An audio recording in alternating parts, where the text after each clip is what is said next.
Los asesinos de Julio acaban de ser hallados muertos en prisión, pocos días después de haber sido condenados.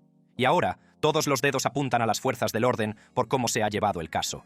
No he visto una investigación policial más exhaustiva que esta.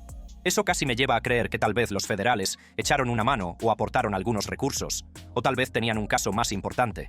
El caso se resolvió demasiado rápido. Y ahora, con 2 sospechosos silenciados para siempre, la gente se pregunta lo que realmente importa. ¿Quién quería que desaparecieran y por qué? Analicémoslo. Los 5 de Julio y la masacre de Florida pensaban que se había acabado. Apenas unos días después de ser condenados por el despiadado y premeditado asesinato del rapero de Jacksonville, Julio Folio, 2 de sus presuntos asesinos fueron hallados muertos en prisión. Y aquí viene lo más impactante. Corren rumores de que no se trató de un acto de violencia aleatorio en la cárcel. Fue una venganza, calculada, ejecutada, y posiblemente incluso encubierta por aquellos que se suponía que debían mantenerlos con vida para el juicio. ¿Lo peor? La parte más impactante de esta historia aún no ha salido a la luz, pero ya llegaremos a eso. Porque si crees que la muerte de Julio fue trágica, si crees que se trata de otro caso más de una pelea entre bandas que salió mal, te estás perdiendo lo esencial. Esto nunca se trató solo de un rapero. Se trataba de venganza. Se trataba de poder. Y se trataba de un sistema judicial que parece más un escenario para juegos de gladiadores que un lugar para la ley y el orden. Entonces, ¿cómo se descontroló todo tan violentamente y tan rápido? ¿Cómo es posible que 5 personas, incluida una mujer embarazada, acabaran implicadas en un asesinato que conmocionó al estado de Florida y que 2 de ellas fueran asesinadas antes de poder siquiera apelar? Rebobinemos este desastre. Julio Folio, cuyo nombre real era Charles Jones, no era ajeno a la controversia. Su nombre aparecía en canciones de diss, rivalidades y rumores callejeros, pero para sus fans era más que un provocador. Era un talento, un superviviente de múltiples atentados contra su vida. Hasta el 23 de junio, cuando se escribió el capítulo final en el aparcamiento de un hotel de Tampa, el Home 2 Suites, cerca de la USF, con 31 balas. Y por muy descabellado que parezca, ni siquiera fue el principio. La policía afirma que 5 individuos condujeron durante horas, 3 horas desde Jacksonville hasta Tampa, con la intención específica de matar a Julio, siguiendo todos sus movimientos, mientras iba de discoteca en discoteca para celebrar su cumpleaños. Los sospechosos: Rashard Murphy, de 30 años, Davion Murphy, de 27, Isaiah Chance, de 21, Elisa Andrews, de 21, sí, la mujer embarazada, y Sean Gaithright, de 18. No eran sicarios profesionales. Eran chicos, la mayoría menores de 25 años, con más ambición que cerebro. Y una vez que se produjo el tiroteo, las pruebas llegaron rápidamente. ¿Imágenes de las cámaras de vigilancia? Sí. ¿Registros telefónicos? Sí. ¿Imágenes de las cámaras Ring de los sospechosos preparando las armas y planeando el golpe como si fuera un videoclip? Sí. Este caso tenía más pruebas que una auditoría de Hacienda. Según la policía de Tampa, los tiradores esperaron al otro lado de la calle del hotel mientras Julio llegaba. No se precipitaron, no dudaron, ejecutaron. Y cuando la ejecución terminó, Julio había desaparecido, muerto en el asiento del copiloto de un vehículo acribillado por disparos de rifle y pistola. ¿Y adivinen qué pasó después? Lo celebraron.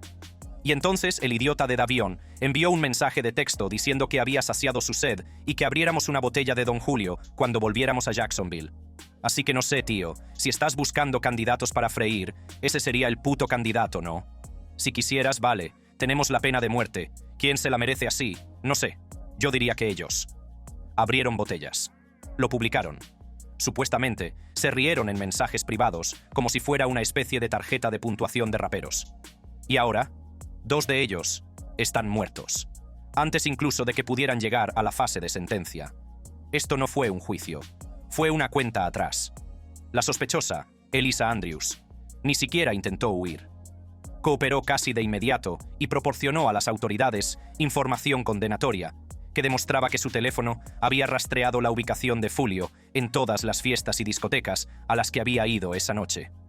Ella no apretó el gatillo, pero la policía afirma que ayudó a que el disparo fuera posible. Bueno, la última vez que hicimos una entrevista, Julio acababa de ser asesinado. Ahora, la mayoría de las personas que participaron han sido detenidas gracias a la chica que les dio su ubicación. Ella está cooperando. Reflexionemos sobre esto.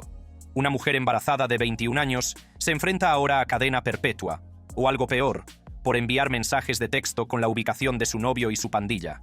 Y adivinen qué es lo que probablemente va a hacer. Va a cambiar de bando.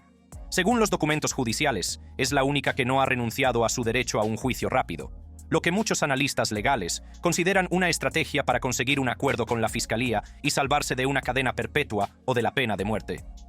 Incluso Buzzi se ha pronunciado al respecto, diciendo que los policías implicados se reían de la muerte de Fulio y que toda la situación apestaba a parcialidad e injusticia. Pero la cosa empeora. Rashard Murphy, uno de los presuntos autores materiales, habría solicitado representarse a sí mismo en el juicio, en un caso de pena de muerte. No se trata de un juicio de tráfico. Se trata de un juicio en el que puedes morir por inyección letal. Y aún así, pensó que podía burlar al sistema legal. Spoiler, no pudo. Según informó Fox 13, Rashard Murphy es ahora uno de los 2 sospechosos cuya muerte en prisión se ha confirmado en circunstancias poco claras. ¿Fue justicia carcelaria? ¿Fue una represalia? ¿Estaba relacionado con la afiliación de Fulio a una banda? ¿O se trataba de algo más oscuro, algo dentro del sistema? El Departamento Correccional de Florida no es precisamente conocido por su transparencia. La institución correccional de Lowell, donde Elisa podría cumplir su condena, lleva mucho tiempo bajo escrutinio por la violencia entre los reclusos, las agresiones del personal y una cultura del miedo. Va a tener a su bebé en la cárcel, le quitarán al bebé y tendrá que cumplir el resto de su condena. Y va a hacer todo lo posible por chivarse para reducir al mínimo su estancia en la cárcel y poder estar con su bebé recién nacido, que quizá no seas tú. Y voy a ser sincera, lo más probable es que la condenen, la enviarán a una prisión de baja seguridad. Y las prisiones de baja seguridad son un lugar horrible. Allí te violan. Es como si fueras una rata famosa. ¿Y los tiradores? Fueron enviados a la prisión estatal de Florida, donde en el pasado se han producido escándalos como guardias acusados de asesinato, reclusos muertos en circunstancias sospechosas y encubrimientos que harían parecer insulsa una serie documental de Netflix. Aquí es donde el sistema se come a los suyos. Y por eso lo que pasó después fue predecible. A los pocos días de la sentencia, Rashard y Sean Gaithright fueron declarados muertos. Informes no confirmados sugieren que uno fue asesinado durante un altercado con otro recluso, un golpe organizado a través de conexiones con las bandas. ¿La causa de la muerte del otro? Todavía bajo investigación. Y de repente, el caso que parecía irónico se está desmoronando en una dirección diferente. 2 sospechosos clave han desaparecido. Elisa se ha vuelto delatora. Davion Murphy, el último sospechoso capturado, fue detenido porque no pudo mantenerse alejado de las redes sociales. Literalmente se burló de la gente de Jacksonville, diciendo que no iba a ir a ninguna parte. ¿Y adivinen qué? No lo hizo. Esa es su última... Es un hijo de puta estúpido, porque estaba en uno de esos chats online diciendo tonterías, diciendo, voy a ir allí, voy a hacer esto, Y todo ese tiempo estaba en Jacksonville, nunca se fue. El hombre planeó un asesinato, lo cometió, y luego se quedó en la misma ciudad, donde sabía que la policía lo buscaría primero. Los llamaron los Fulio 5. Ahora solo quedan 3. Y hay sangre en el suelo, incluso antes de que comience el juicio. Y justo cuando pensabas que esto no podía ponerse más complicado, cuando el sistema finalmente tenía a los Fulio 5 bajo custodia, todo empieza a desmoronarse. Hablemos de Davion Murphy. Fue el último en ser capturado, pero no porque fuera inteligente, no porque huyera de la ciudad, borrara sus huellas o se escondiera en Sudamérica. No, este hombre se quedó allí mismo, en Jacksonville, publicando mensajes imprudentes en aplicaciones de chat anónimas, burlándose de las personas que lo buscaban activamente. En uno de los mensajes, literalmente retaba a la gente a aparecerse, mientras que en otro daba a entender que era intocable. Y así fue como lo atraparon. Acaban de arrestar al último sospechoso del asesinato de Fulio. Sí, llevaba 6 meses fugado. Y hay una foto que vamos a mostrar ahora mismo. De hecho, está sonriendo. Sí, ya sabes, después de que lo esposaran. Supongo, no lo sé, que quiere hacerse el duro en sus últimos momentos de libertad. Sí, es su último hurra antes de pasar el resto de su puta vida comiendo bollos de miel y fideos. Es su último... Es un hijo de puta estúpido. Davion nunca salió de la zona. Las autoridades ni siquiera necesitaron tecnología de rastreo avanzada para atraparlo. Su propia arrogancia lo delató. Este no era un hombre que temiera la cárcel. Era un hombre que buscaba influencia, hasta que las rejas se cerraron detrás de él. Pero lo que hizo Davion antes de ser capturado podría explicar lo que sucedió después. Recuerden este nombre. Spath. Spath era supuestamente el hermano de Davion. ¿Y Spath? Según se informa, fue asesinado en un tiroteo anterior relacionado con pandillas en el que estuvo involucrado uno de los colaboradores cercanos de Folio. Fulio no se limitó a responder con letras. Respondió con una profanación descarada. Hay vídeos de los afiliados de Fulio orinando literalmente sobre la tumba de Spath. Y, según se informa, el propio Fulio hizo referencia a ello en su música, burlándose de los muertos con el tipo de veneno que la mayoría de los raperos no se atreverían a plasmar en un disco. Mob James explicó todo el asunto, exponiendo el claro motivo. Así que cuando Davion y Rashard presuntamente dispararon a Fulio en el aparcamiento de ese hotel, algunos creen que fue algo personal. No se trataba solo de una ofensa, se trataba de sangre. Y ahí es donde la historia da un giro oscuro, uno del que la gente no quiere hablar en público.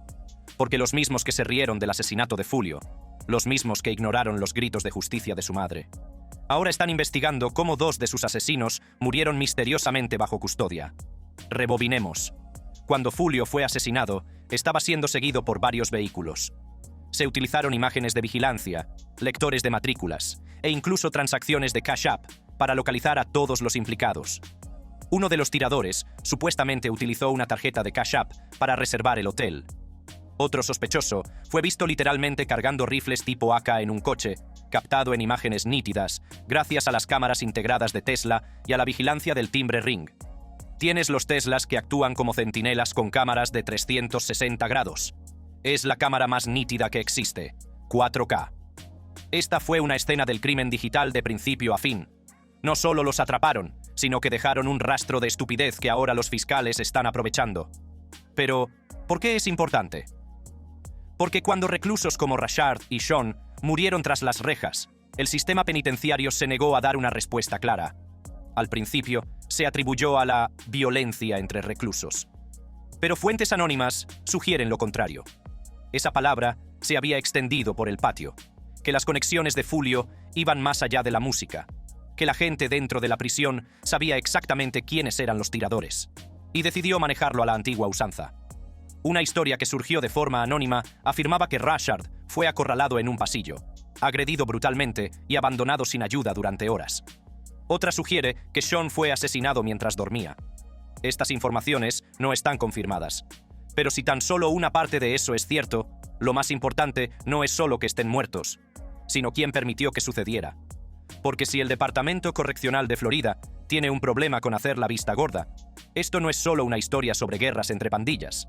Es una historia sobre la venganza sancionada por el Estado.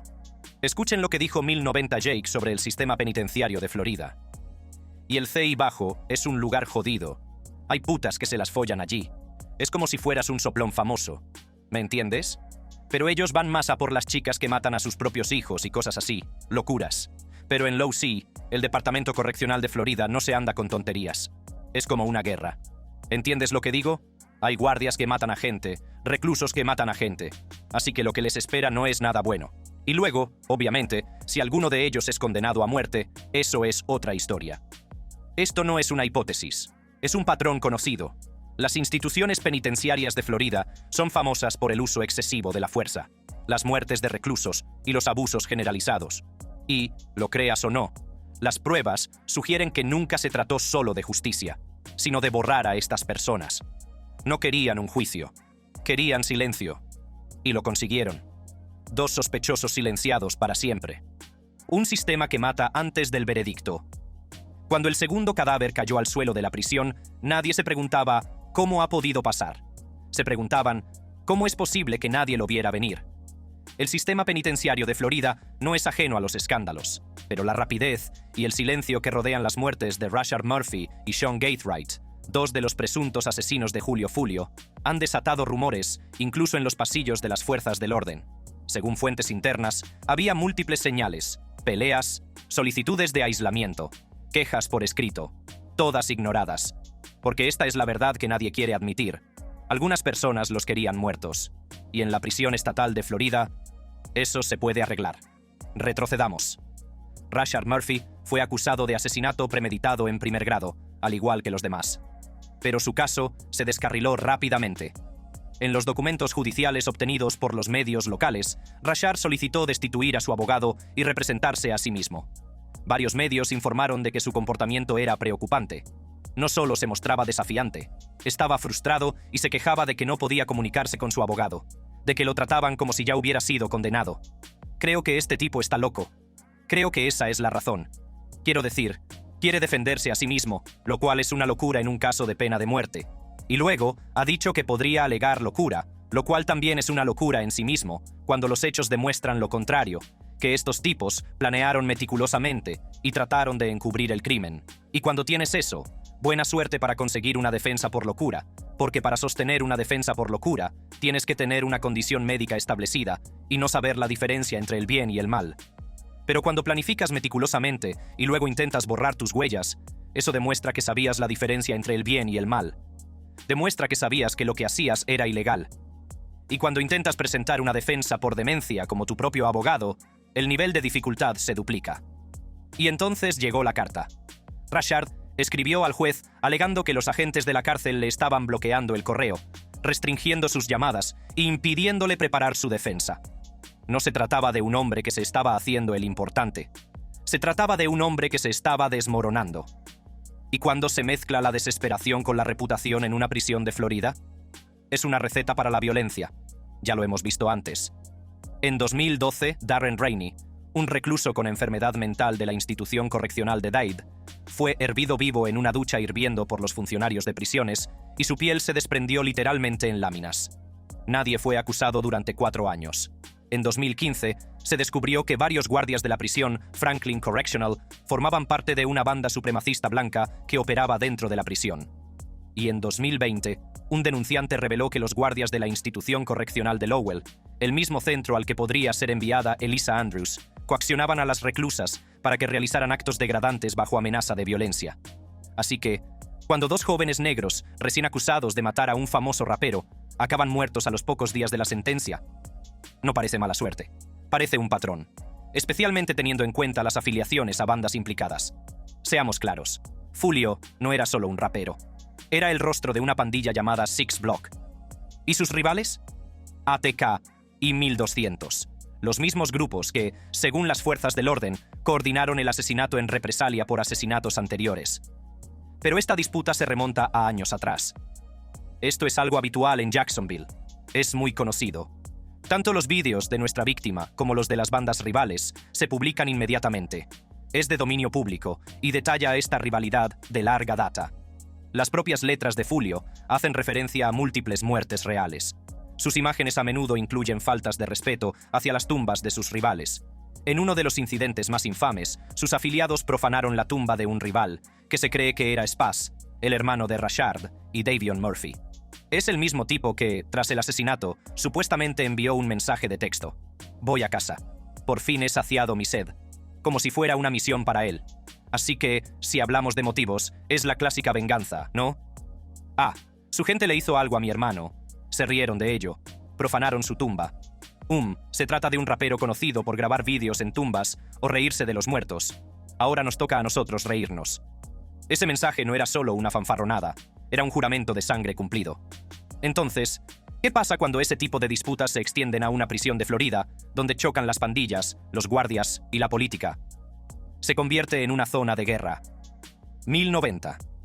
Jake, un ex recluso convertido en defensor de la reforma penitenciaria, describió las cárceles y prisiones de Florida como auténticos campos de batalla urbanos. Dice que las peleas son habituales, la extorsión es rutinaria y el asesinato no es una excepción, sino una estrategia. Así que cuando Sean Gaithright, de solo 18 años, murió presuntamente bajo custodia, nadie se sorprendió. Un joven de 18 años, acusado de asesinato, condena a muerte, y ahora ya no está. Muerto antes de que un juez o un jurado pudieran escuchar su historia. ¿Entendía siquiera las consecuencias de lo que había afirmado? Porque esto es lo que la gente olvida. La mayoría de los Fulio 5 apenas habían salido de la adolescencia. No eran delincuentes calculadores. Eran soldados de la era digital en una guerra que ellos no habían empezado. Y ahora, 2 de ellos son cadáveres. Pero ¿por qué nadie habla del papel que ha desempeñado el sistema? ¿Por qué hay más indignación por una letra de una canción que por varias muertes bajo custodia? Porque es más fácil pintar a estos hombres como monstruos que hacer preguntas difíciles. Como, ¿Por qué se alojó a los acusados de alto riesgo entre la población general a los pocos días de la sentencia? ¿Por qué se ignoraron las quejas por escrito de Rashard? ¿Quién aprobó el traslado de reclusos afiliados a bandas a módulos rivales? Y lo más escalofriante, ¿quién se beneficia de su silencio? Porque los muertos no testifican. Los muertos no hacen tratos. Los muertos no revelan las capas más profundas de una guerra que puede extenderse a las fuerzas del orden y la política. Y créanme, esta guerra va más allá del rap. Hablemos de cómo todo llegó a su punto álgido aquella noche en Tampa. Fulio estaba en la ciudad celebrando su cumpleaños. Estaba documentando cada movimiento en Instagram, discotecas, fiestas y finalmente, el Hotel Home 2 Suites, donde pasaría la noche. Jones estaba en la ciudad celebrando su cumpleaños y publicó en sus redes sociales su ubicación varias veces a lo largo de la noche. Las imágenes de las cámaras de vigilancia fueron cruciales. Se vio a los sospechosos en el vídeo siguiendo a Jones de un lugar a otro. Sin que él lo supiera, un equipo de 5 personas lo seguía. 2 coches, múltiples armas, 3 horas de viaje desde Jacksonville, una misión impulsada por la venganza. Según los informes, la chica, Elisa, siguió los movimientos de Fulio a través de mensajes de texto. La ubicación de su teléfono, los registros del GPS y las publicaciones en las redes sociales la vinculaban directamente con el rastro. Sabían cuándo estaba en el B y B. Sabían cuándo llegó a Tampa. Lo siguieron a cada club. Y luego esperaron. Fulio no murió al instante. Pero no tenía ninguna posibilidad. Su cuerpo fue encontrado desplomado en el asiento delantero, acribillado a balazos. Otras 3 personas resultaron heridas. Ninguna de ellas era el objetivo. Pero esto es lo que debería dejarte helado. Cada paso del asesinato fue captado por las cámaras. Fueron captados por las cámaras de las matrículas. Usó el coche de su madre. Su madre dijo: «Yo tenía ese coche. Luego se lo dio mi hijo». Imágenes de vigilancia, lectores de matrículas, timbres, registros telefónicos, recibos de Cash App. Encontraron balas en la casa de ese chico. Encontraron uno de los armas del crimen. Encontraron balas que coincidían con las de la escena del crimen. Este chico guardaba objetos coleccionables del maldito caso, como si fuera una locura, dentro de su casa. El nivel de pruebas es casi sin precedentes, hasta el punto de que 1090 Jake dijo: «Bueno, no es que vayan a salir impunes, no, están jodidos. Tienen tantas pruebas en su contra que cuando las revisas, prácticamente puedes elegir una prisión y decir: ¿a dónde queréis ir?». Ni siquiera se les puede preparar una defensa. Estaban perdidos desde el momento en que apretaron el gatillo. Pero el sistema no esperó al veredicto. Hizo su propio juicio. Hizo de verdugo. Y ahora, solo quedan 3. Una mujer embarazada.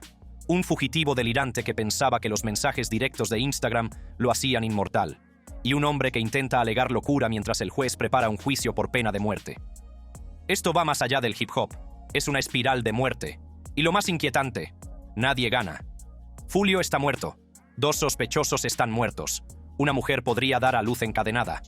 Y el resto se enfrentan a décadas o a la muerte entre rejas. Pero esto no se trata solo de este caso. Porque si ampliamos la perspectiva, vemos un patrón en todo el país. Raperos de drill asesinados en ataques coordinados, asesinatos por venganza celebrados como TikToks virales y jóvenes negros que son empujados a un sistema judicial que parece más interesado en el espectáculo que en las soluciones. La pregunta no es quién lo hizo. La pregunta es, ¿quién lo permitió? ¿Quién permitió que estos jóvenes se radicalizaran en una guerra digital donde la muerte es moneda de cambio y el poder en Instagram es el rey? ¿Quién dejó que el sistema penitenciario se convirtiera en el segundo verdugo? ¿Y qué pasará cuando muera el próximo rapero? ¿Seguiremos fingiendo estar conmocionados? ¿O admitiremos por fin la verdad? Esto ya no es solo música. Es una trituradora de carne. Y, a menos que algo cambie, solo va a empeorar. La ejecución antes del veredicto. Cuando se calmaron las aguas, el número de muertos no solo era trágico, sino que estaba calculado. Julio Folio, muerto a los 26 años. Sean Gaithright, muerto a los 18 años. Rashard Murphy, muerto antes de que se pudiera presentar una sola apelación. Y ahora, el estado de Florida se prepara para hacer algo que no ha hecho en décadas: solicitar múltiples penas de muerte en un caso de rap. Dejemos que eso cale. A raíz del asesinato de Fulio, los fiscales de Florida están presionando para que se imponga la pena capital a al menos 2 de los sospechosos restantes. Entre ellos se encuentra Davion Murphy, el mismo hombre que se reía en chats en directo de que se quedaría aquí mismo, en Jacksonville, como si fuera invencible.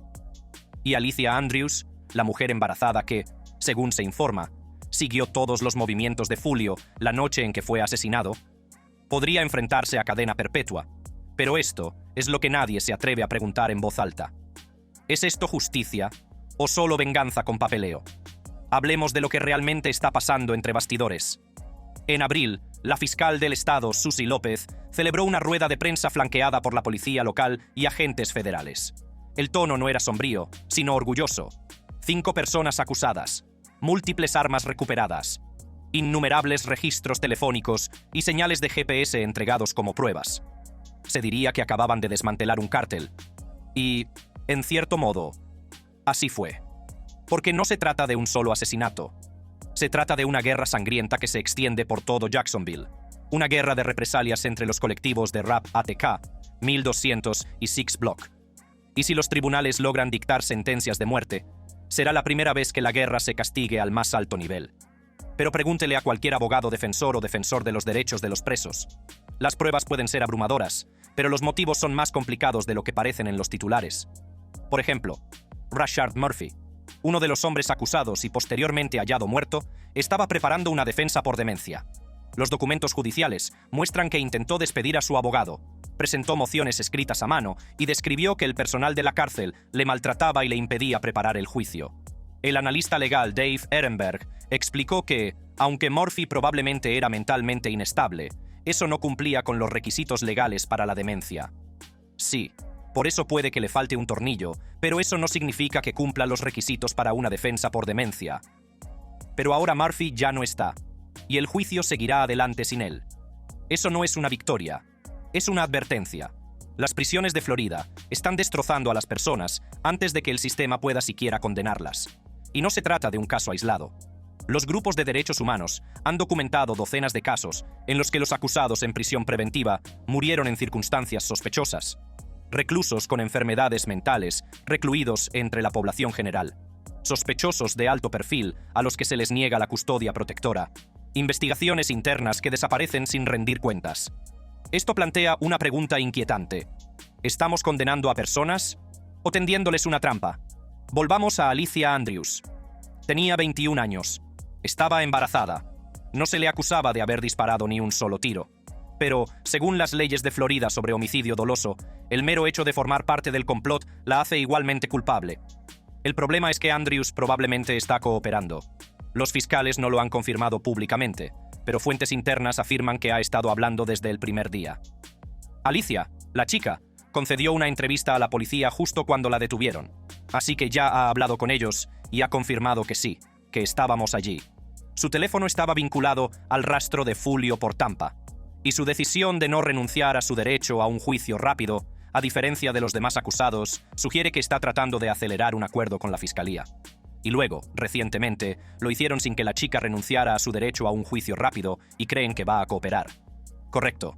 De hecho, uno de mis miembros, Kilcon RL, lo mencionó. Dijo que Alicia Andrews, la chica embarazada, pidió un juicio rápido, pero los otros 3 renunciaron a ese derecho. Así que sí, supongo que eso significa que está cooperando. Así que ahora la pregunta es, ¿qué está diciendo? ¿Y quién podría verse envuelto en esto a continuación? Según múltiples entrevistas, incluida una de DJ Academics, el asesinato de Fulio podría haber sido una represalia por la muerte de Spaz, el hermano de uno de los tiradores. Spaz no solo fue presuntamente asesinado por alguien del círculo de Fulio, sino que ahora hay vídeos virales de alguien orinando sobre la tumba de Spaz, un acto grotesco y público de falta de respeto. Ese tipo de dolor se convierte en rabia, y esa rabia se convirtió en una misión. La muerte de Fulio no fue espontánea, fue planeada, documentada y posiblemente sancionada por elementos más profundos de la jerarquía de las bandas locales. Lo que nos lleva a una bomba aún mayor. Hay rumores de que se avecina una acusación sellada. Varias fuentes internas de la justicia penal han afirmado que las agencias federales participaron en la investigación, especialmente en el registro de pruebas digitales. Solicitaron los registros de Cash App, obtuvieron los registros telefónicos de las torres y rastrearon coches en varios condados. Ese nivel de implicación apunta a algo más grande, como un caso rico pendiente. ¿Qué significa eso? Que esto no ha terminado. El juicio puede centrarse en los 5 de Fulio, pero si Alicia empieza a dar nombres, si Davion decide salvarse y cambiar de bando, si los federales ya tienen grabaciones, Entonces podríamos estar ante una redada de bandas en toda la ciudad, que rivalizaría con lo que vimos con JSL en Atlanta. Pero esta vez, puede que haya más cadáveres de los que pueden manejar los tribunales. Y a pesar de todo, a pesar de la búsqueda de influencia y el drama judicial, hay un hecho que permanece. Julio Folio ha muerto. Un hombre que utilizó la música para contar su historia, que vivió y murió según las reglas de la calle, que se ganó enemigos riéndose de los muertos y pagó con su vida. Julio era controvertido, pero no merecía morir así. Tampoco lo merecían dos adolescentes que ni siquiera tuvieron la oportunidad de defenderse ante un tribunal. ¿Y ahora qué? ¿Sobrevivirá Davion Murphy al juicio? ¿Delatará Alicia Andrews los nombres que quieren los fiscales? ¿Enviará Florida realmente a jóvenes acusados a la pena de muerte por primera vez en un caso de bandas relacionado con el rap? ¿Y qué pasará con la próxima generación de raperos, niños y fans que están viendo cómo se desarrolla todo esto? ¿Qué mensaje están recibiendo? Que delatar te mata, que el silencio te da la vida, que incluso el sistema judicial puede no esperar a un veredicto. Es un círculo vicioso. ¿Y ahora qué? Estamos todos atrapados en él. Ya no se trata de quién apretó el gatillo. Se trata del sistema que les entregó el arma, ignoró las señales de advertencia y ahora finge estar conmocionado por la matanza. Hay más por venir. Hemos preparado más historias impactantes. Solo tienes que hacer clic en uno de los vídeos sugeridos para seguir viendo.